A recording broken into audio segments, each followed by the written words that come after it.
Hi there, Christian Henson from Spitfire Audio here. A few weeks ago I made a video about the most important thing after a keyboard that you need to program Orchestral, and that is your expression controller. And it's interesting because a lot of you responded to that video very favourably, that we hadn't really gone back to the very basics of orchestral programming. Many of you are coming on board for the Abbey Road One project, having maybe not had a huge amount of experience programming for orchestral. And another question has arisen since the release of our selections. What's the difference between longs and legatos?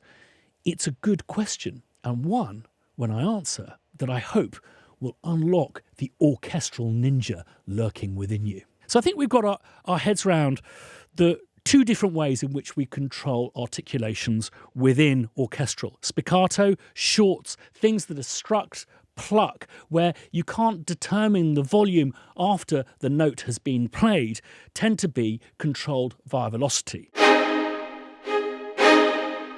And also with the pits. So it kind of works just like a piano would, whereas the longs are controlled because the players in the real world can change the volume after the note sounds. It's played a little bit more, I guess, like an accordion, with the use of modulation to control the dynamic layers.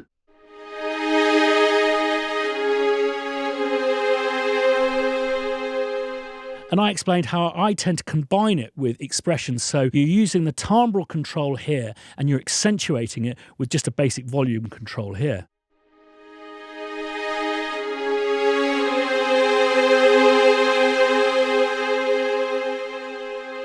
But many of you have asked, what's the difference between longs, octaves,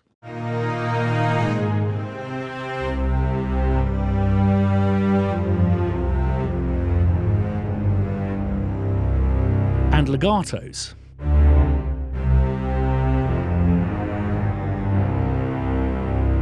Well, the first thing you'll notice straight away is that longs you can play as chords, whereas the legatos you can't. It struggles. Basically what legatos are the bits that happen between the notes. So when you use legatos, a sample is being inserted between the notes you're changing from and to. Both longs are controlled with expression and modulation.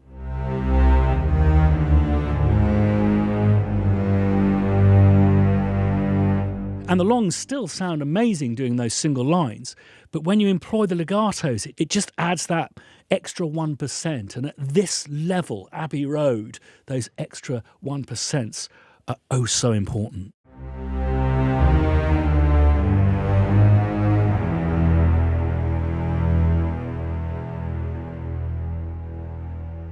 So I just want to take you through a few principles of working with legatos, because there's a couple of holes that people fall into time and time again, and I simply don't think that we've ever actually really made a video about how to use them properly. So what I'm going to do is show you how, having spent a lot of time with composers all over the world, how composers who are working in a time-sensitive manner adopt the use of, or elect to use, longs versus legatos. Longs are great to write with because you can play, it's very rare that we'll just simply write a melody and start from that. So great to select a nominal kind of dynamic position and to be able to write with both hands. What I've done is I've engaged both the low and the high strings in Abbey Road.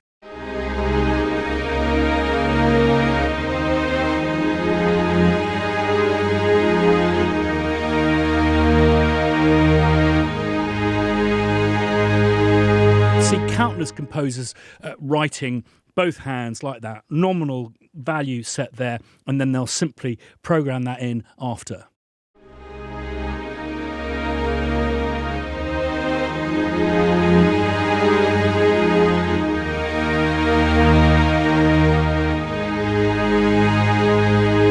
Trick always at the end, always diminuendo, which is to kind of just make it a quiet ramp off. Musicians never stop dead, not professional ones anyway. So that's hopefully programmed for those and there. I'm just going to duplicate that across the two sections there so we're not working with aliases. Actually, before I do that, I think I just want to check a little bit of the old wobbly-woo-wahs. Yeah, Just want to smooth this out a little bit here. I'm still getting used to this monogram controller, which is great, by the way, and thank them very much for giving me one.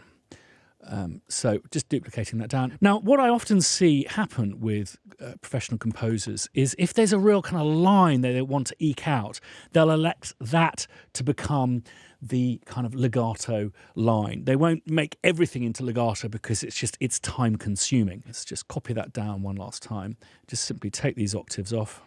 Now you'll see that I'm a prolific user of the sustain pedal, which is not great practice for orchestral programming, but it's just something that I've learned to do. It's a way of blurring the transitions between these notes. So what I'm going to do is just replay that line in with the cellos and the basses, which are recorded in octaves, and to give it its own style. But also what's really important about legatos is that the notes connect. In order for the sampler to know what note you're going from and to. So it's crucial that when you play, you don't separate the notes. So this, you'll hear it's re-triggering. If I join them up, it becomes joined up. And then you can let go of the other one. Versus, which is, that's kind of a détaché. It's perfectly acceptable that if you want that as an effect. And you'll just see that I leave my fingers on trailing as I join up each note. So let me just play that one back in.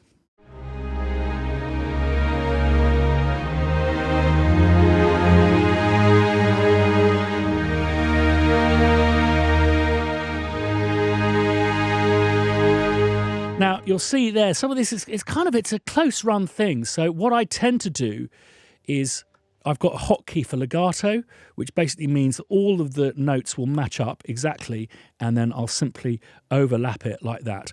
Now, I'm going to also show you a common mistake made with legatos and orchestral programming in general, and that is not applying the pre-delays. You'll see I'm playing well ahead of the beat. Now, many of you will want to quantize your work to make it more accurate.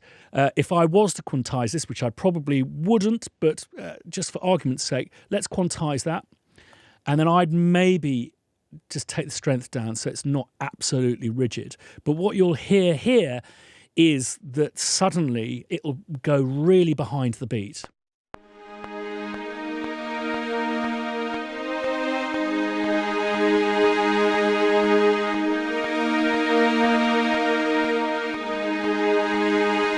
So it's always, with all orchestral material, even pizzicato, if you want it bang on the beat, say for example, if you're putting it to like programmed loops and stuff, you need to add quite a hefty pre-delay, and I'd be very bold with it.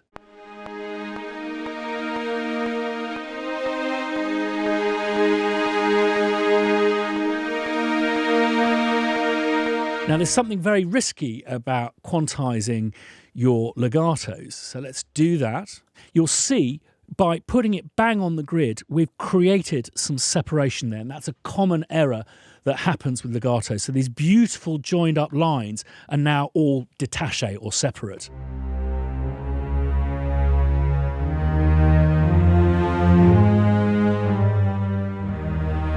Which is really lumpy sounding. So what I'm going to do is just lasso them, and I've got my forced legato there, which joins them up so that one note doesn't overlap, but you want them to overlap. So I'll just do that.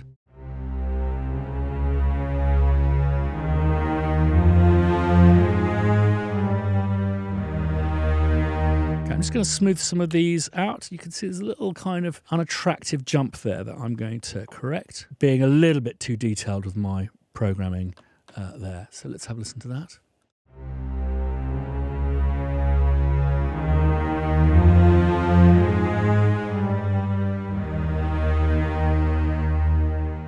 Great. Now, the thing that you will notice is the lag is even longer on legatos than it is on longs. This is because there's a whole bunch of calculations going on there between the notes. It's inserting this sample, and that takes time. There is a moment in time where we're between notes. So you have to drag that back even more so it doesn't sound too blurry against the long. So let's just try and... sounds almost a 16th out to me, it feels. So certainly it's a 32nd out, I would say. So I'm really going to take it back big time.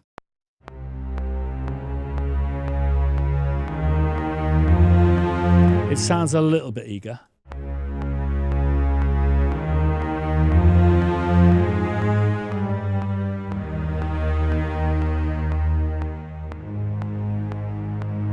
And together.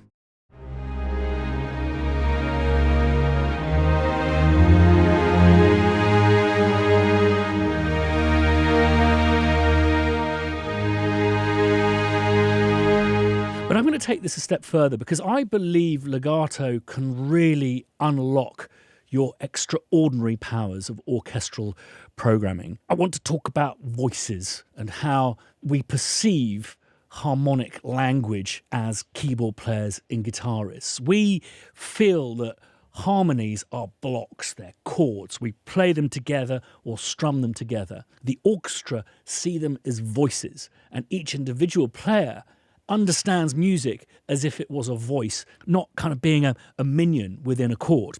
Bear with me, let me just show you what I'm talking about. So again, we have these beautiful octave woodwinds, but you may be doing a bit of André Desplat and writing some flute-heavy music, say in 3-part.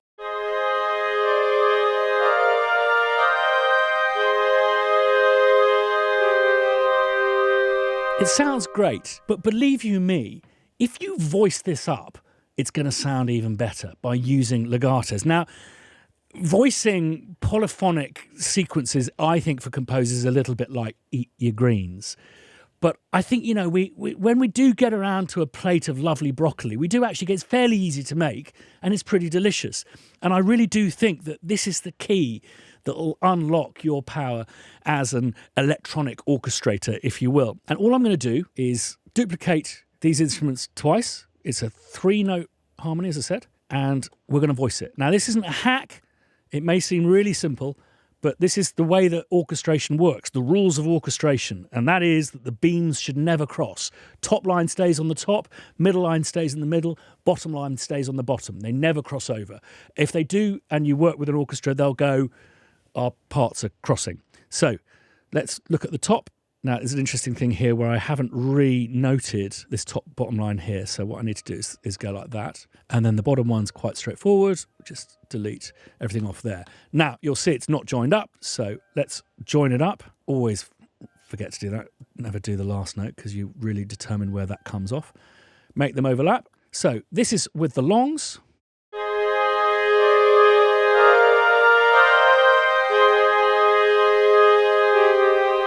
Let's hear it with legatos.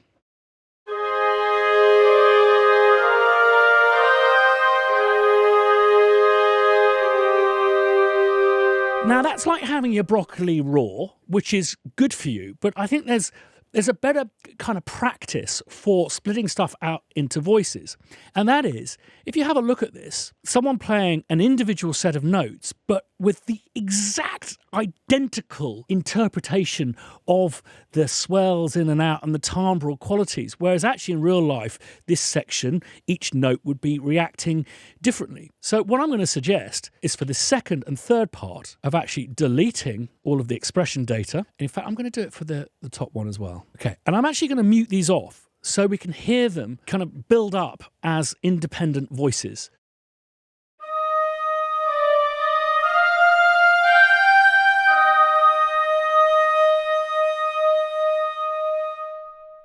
Let's build in the next one.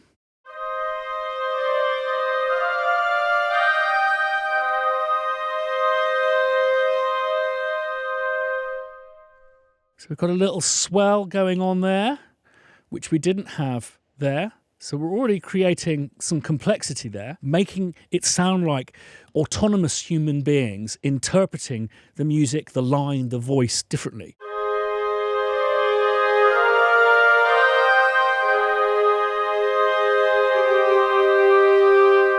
So that is your kind of greens done al dente. But I think there's a way of doing this, getting us away from this idea of music being a series of block chords strummed or played on a piano, that they're individual lines. So what I'm going to do, I'm going to play against those other parts.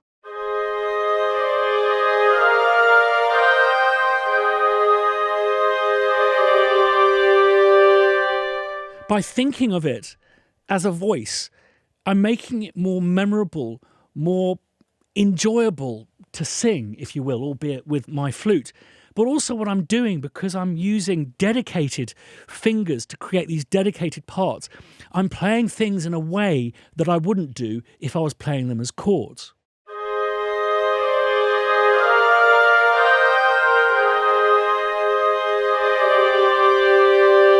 And got to be mindful of the beams not crossing. So I'm going to alter the way in which I create these different voices. We basically drop down to the B flat there, and I just want to make sure that I'm not above or on it going to unison. I need to get out of the way of it.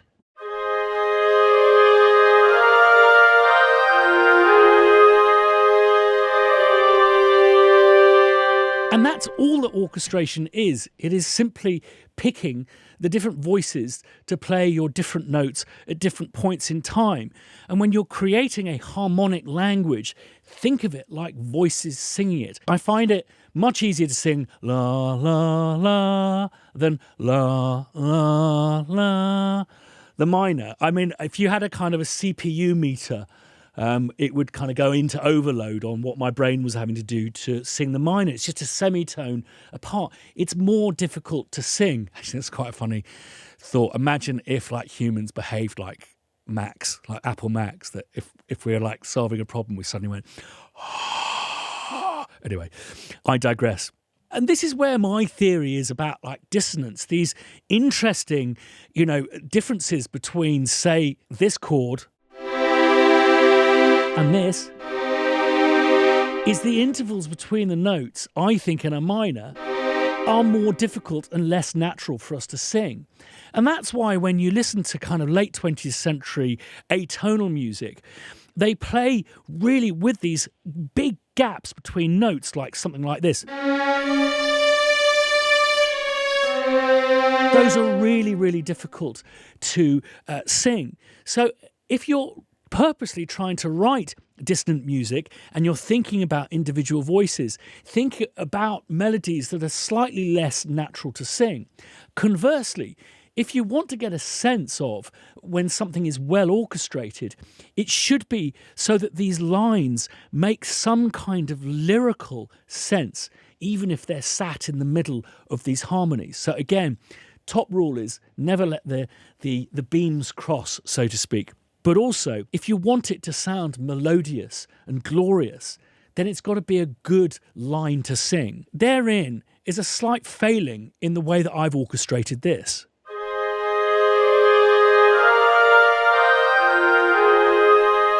There's something a little bit kind of chordy about it. And I wonder, by using the space, using the bandwidth a bit more, we can make it sound a little bit less keyboardy. It's like, writing a guitar chord sequence just using bar chords. So what if we think about not everything travelling in the same direction? How about we go from the C to the B? So what I'm going to do is just going to re-voice, keep the top line the same, and re-voice, just to make these melodies more interesting, but also really use the space.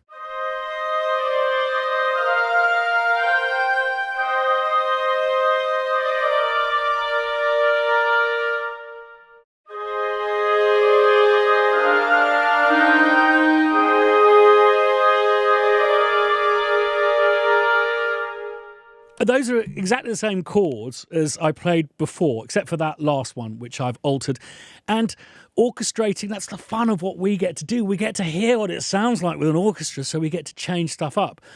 But I hope you'd agree, by just thinking about these as really hummable tunes, suddenly it comes to life. It becomes a bit more sophisticated. Now, let me just make sure that I'm obeying my own rules. I'm not going to quantize. I've learned to play ahead of the beat enough. And if it's lazy, it's lazy. Now, I'm going to allow it to take a breath there. And this is going to be, again, the advantages of the re-triggers versus the legato intervals will mean that we get real differentiation between taking a breath, re-tonguing, so to speak. And let's just make sure that just looks a little bit complicated there. Great.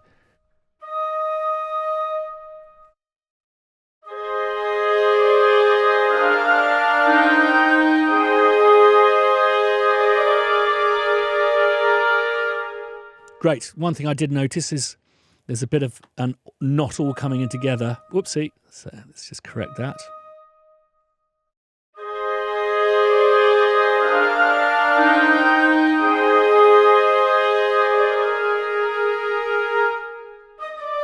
This is what you have to be careful about with these little fast sections, is making sure that they do release.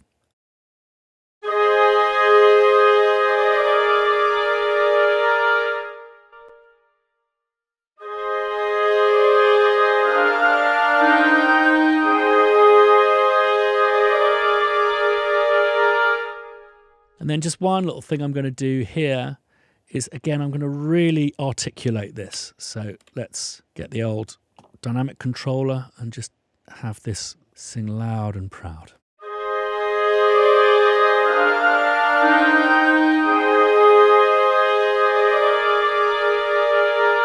So there's your greens with your butter, your salt and pepper.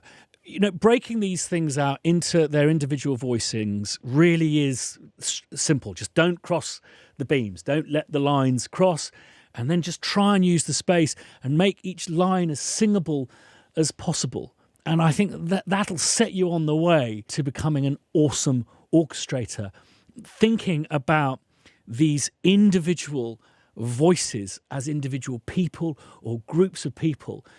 Empathizing with the instruments is what is going to make you a better orchestrator. And legato, well, it should encourage you to do that. So if you have any further questions about legato, or indeed anything to do with orchestral programming, put them in the comments down below. And I thank you in advance, because it's comments like these that get a video like this made. And I hope it's been helpful. If you want to find out more about Abbey Road One, or indeed the many tutorials that we're making for this series, click on the links in the video description. Thanks as always for watching. One of those always much appreciated. If you haven't subscribed yet, be churlish not to. Lots of interesting tutorials and stuff coming up. Ding the bell if you want to be notified the next time we put a video up. See you very soon. Bye-bye.